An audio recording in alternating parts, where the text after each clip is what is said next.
What's going on, everyone? It's Adam and Craig with Grandstand Golf. In this show, we're doing our PGA DFS Sleepers for the 2021 WGC Championship.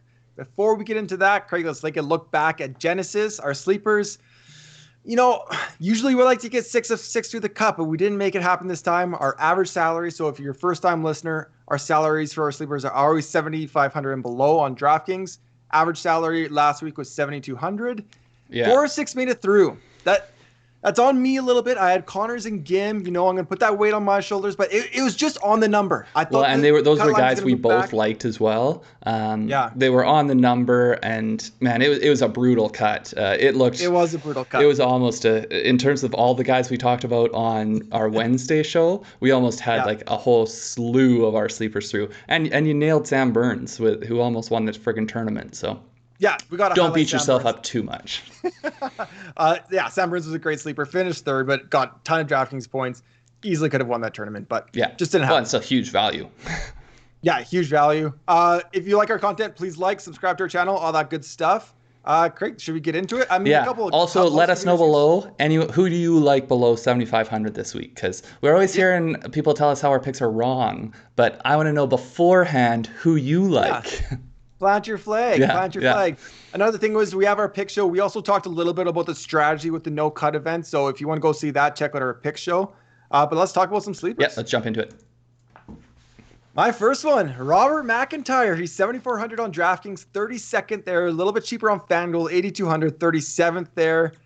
Basically, if you watch our European Tour shows, we've been talking about Robert MacIntyre for a long time, and for good reason. His last 8 events, 8 top 30s, 4 top 6s, and a win. The Aphrodite Showdown, I think it was back in October, but has been playing really, really good golf for the past 3-4 months. Like, really good golf. I think he's just taking that next step in his career, really. Mm-hmm. His 2021 European Tour stats, so European Tour does it by the calendar year, so these are from 2021, start of January on.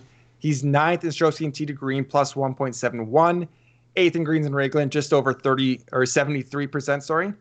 And as I said, the last time we talked about Bobby Mack, last time he played, I'm going to keep playing him until he leads me astray. Like he's just that kind of caliber of golfer right now. I'm going to keep plugging him in. Yeah, I think there's big upside there. I'm trying to think back. The Aphrodite was in Cyprus, and I can't remember, but I think they were. I don't know if it was Bermuda green specifically, but I think it was some sort of similar grainy grass. Maybe I'll check that out and comment below once I can confirm that either way. Yeah, that's a good point. And one last thing I did want to bring up is I don't think he's going to be this guy that shies away from the big stage either. He does have a T6 at the Open Championship, and he has played in 3 WGCs before. So it's not completely foreign to him. I think he's just taking that kind of next step into the next tier of professional golf. Yeah, I was just agreeing with all the things that you said positively and disagreeing with the things that you said he's not going to do. Got it. Yeah, my first one here, I'm going Harris English. To me, so he comes in 7,500 on DraftKings, that's 30th, 8,900 on FanDuel, that's 27th. To me, this is just a long-term form over momentum. Right. And I think there's tons of value. I think this might end up being pretty chalky, but you never know, because sometimes people don't like to take people when they haven't played well in the weeks coming in. Yeah, sure. But you look at his last 3 tournaments. So this is he won the Tournament of Champions, and then these are the 3 tournaments afterwards. Right. Tied for 32nd, and then cut. He lost 0.6 strokes per round over those 8 rounds, including the 4 full rounds and the 2 cuts, or the 2 tournaments where he was cut.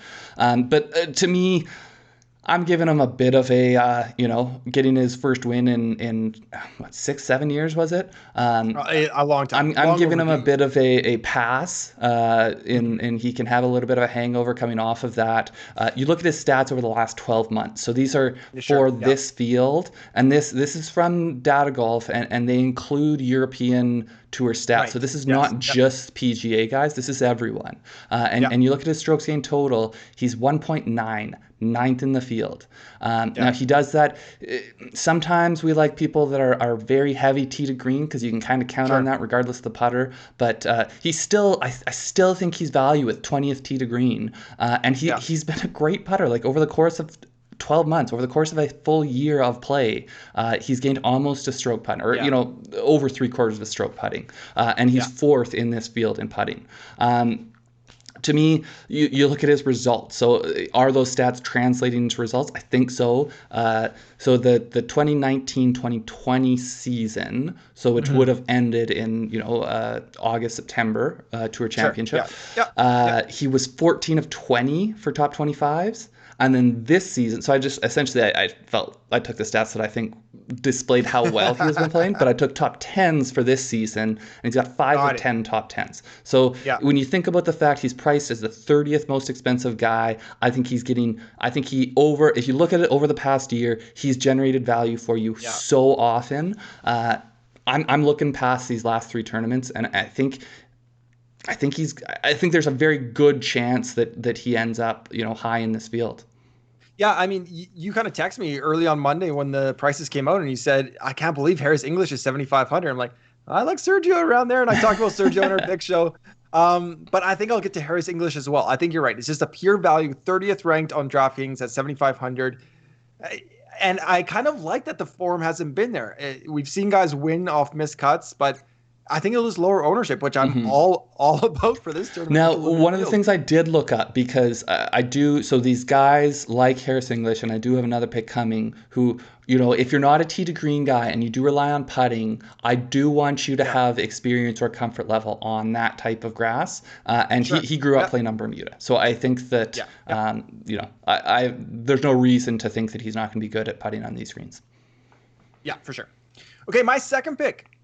A guy, the more I looked into, I just liked everything about it. Ryan Palmer, 7,200 on DraftKings. He's 36th there.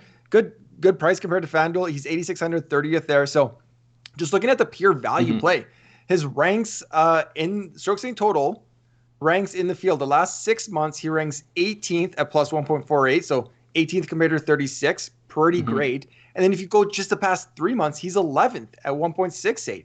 So I think he's just playing really good golf right now. That's 2 of his 2 top 4s in the last 4 events to start 2021. So really, really good golf. We haven't seen him in the last couple of weeks, but he's been playing really, really good. Looking at the season stats, so I talked about kind of these 2 stats with our pick show, but looking at him again for Ryan Palmer, 3rd in birdie or better percentage, 29%. That's just DFS points. That's DraftKings points for you right there. And 7th in par 5 scoring, 4.41. We hear these par 5s are tough. I want someone that can play them well. History, I mean, he's got 2 of his 4 PGA wins are in Florida with the WGCs. I mean, Ryan Palmer's in his early 40s now. I think he's 42, 43. He's kind of played WGCs smattered across his career, but he's played in 11. He has 5 top 25s and 2 top 3s. So when he does kind of play well enough to get into the WGCs, he has played pretty well in them. Popped for a couple top 3s. So I mean, I just really like Ryan Palmer at 7,200 this week. It seems like a crazy good value. Yeah, he was someone that stood out. Once we got the prices, he's someone that stood out to me as well. I think that there's a lot of very attractive plays in the low 7s and high 6s. But to me, Ryan Palmer, he's got upside. He doesn't shy away from strong fields. I just think that... I think it's the potential upside that gets, like, if you had not chosen him as one of your picks here, I would have taken him, because I think he's just a huge potential upside guy. And I mean, we're going to a course that we don't know much about, but Ryan Palmer was 2nd at the Memorial. Tough tournament, Jack design course, same as Concession. So, I mean, there's some parallels there. I just got every kind of thing I kind of look into. I like it even more. Now, I'm not a crazy person like you, so I won't go 40% ownership on a guy like this down here. But I think that, like, for sure he's going to be in my player pool, because there's the upside there. I don't know either. Come to our Wednesday night show. I don't know if I'll go 40%, but I like him a lot. Okay, my next one here, I'm going... Christiaan Bezuidenhout comes in 7,100 on DraftKings, 38th most expensive, 8,300 on FanDuel, 35th there. To me, it's just, I think there's tons of upside here. I think he's someone, if you look at the past couple of years, he's someone who's really just sort of exploded onto this level of golf. And then really in the last 3 months, his momentum coming in here is awesome. So again, this is from Data Golf because they do blend, you know, they give a knock to European Tour stats when comparing them directly with PGA stats. But essentially they use players that go back and forth as the way of doing that. But his strokes gained total for this whole field over the past 3 months, he's 16th at 1.38. So it just seems like value to me. Now, again, he is someone who relies on the putter more. You know, he has a good tee to green game. I think he's still value with his tee to green game because he's 28th over the past 3 months. But really, he's a strong putter. 0.56 strokes gained putting, and this is, you know, I've just pulled up 3 months because I think that was where he ranked highest in terms of strokes gained total, but his putting one is his strength. Like, you go back further and further, and that one doesn't fall. Sometimes you do see guys have that high over the you know, the more recent, shorter term, smaller sample size, but then once you start to look further, it's a little bit of a regression to the mean. He's a great putter. He's going to gain, typically he's going to gain over a half stroke putting per round. Right. Yeah. Now, you know, I alluded to the momentum he has coming in. His last 7 starts, he's been top 22nd 6 times. And if you were following our channel in November, December, I guess it would have been, you would have remembered that he had 2 wins back to back when they went through South Africa, which, I mean, he is a South African. So I think it was just a little bit of a home court advantage. It was cool, though. They were awesome wins. And then, but so, you know, someone like him who's newer onto this highest level of competitive golf, and by newer, I mean, you know, like a few years now. Is this going to be too big of a stage? Not at all. He's had 3 WGC starts. Average finish in those is 22nd. So I think there's upside. I think there's decently, I mean, maybe not the safest of floors, but I think there's upside, and I think there's a pretty high probability that he's in the upper half of this field when it's all said and done. And again, similar to Harris, you know, I was looking up South African golf courses. There are some bent grass, but there's lots of Bermuda grass greens. So I have no reason to think as a strong putter he's going to have any issue with these greens. Yeah, that's a good point. I like Bez. Interesting kind of price area. Obviously, Palmer's around there. We've got Shane Lowry around there, might get some ownership. Bez, because of his last couple of wins, might as well. I think I get there. I like the WGC average finish of 22nd. I think that's pretty stellar when you look at that kind of strong the strength of field for that. Yeah, exactly. So don't know how much, but I think I'll get there as well. We'll see. Okay, last one. Okay, my third and final sleeper, you know, I think when you go into the 6Ks, there's going to be a couple guys that get some ownership. I think Rasmus Højgaard has kind of the big name, the bomber. He's going to get a lot of ownership. But maybe Gary Woodland as well. Thomas Dietrich, people will look, who played at the 2015 NCAAs. Thomas Dietrich did. He got T3 here. So I think those guys are going to have a lot of ownership. I want to give you a pick that's kind of out there. I'm going Laurie Canter. It's a guy. So, okay, DraftKings 6,600, he's 50th, 7,500 on FanDuel, 51st. I'm a little excited. I'm getting ahead of myself. But if you've been watching our channel, we have been talking about him quite a bit. And that's because he has 3 top 5 in his last 7 tournaments. So, 2nd at the Italian Open, 5th at the DP World Champ, 4th at the Omega Dubai Desert Classic. Playing really, really good golf. And I think his stats line up really well to get not just a pretty good finish, but good DraftKings points again. So, looking at the start of 2021, so from January on, he's 3rd in strokes gained off the tee, 0.94, 16th in driving distance, 310 yards. He's pushing it out there. He's getting it out there, but also 6th in greens and regulation. That just translates to, it's hard to kind of get big numbers when you're doing that. He had 74%. The other thing I wanted to look at is they don't have birdie average for the 21 season because it is so small still. So I went back to the 2020 European Tour season for 2020. He ranked 3rd in birdie average at 4.5 per round. So it's a guy that can go low. Yeah, he's a little bit all over the place. He could finish, absolutely did last year, but at 50th on DraftKings, 6,600, he could go out there and get a top 20 and get a ton of DraftKings points. Yeah, he definitely can go low. And we've been talking about him the last few European Tour DFS shows. It just seems like he was priced way too low for a few of them, and performed as sort of we expected him to. The one thing, so if you remember, I want to say it was the Italian Open. I might be wrong on that, but I think he came out and shot a 61 in the opening round. Like, he's one of these guys that can go it can get so streaky hot. I don't know for sure if I'll play him tournament long. He's definitely going to be in showdowns at some point during the week. But I'd have to, and this is where like I think this low 7, high 6s range is somewhat loaded because it's a no-cut event and a small field. So I just haven't got there fully yet, but he's definitely going to be in some lineups this week for me.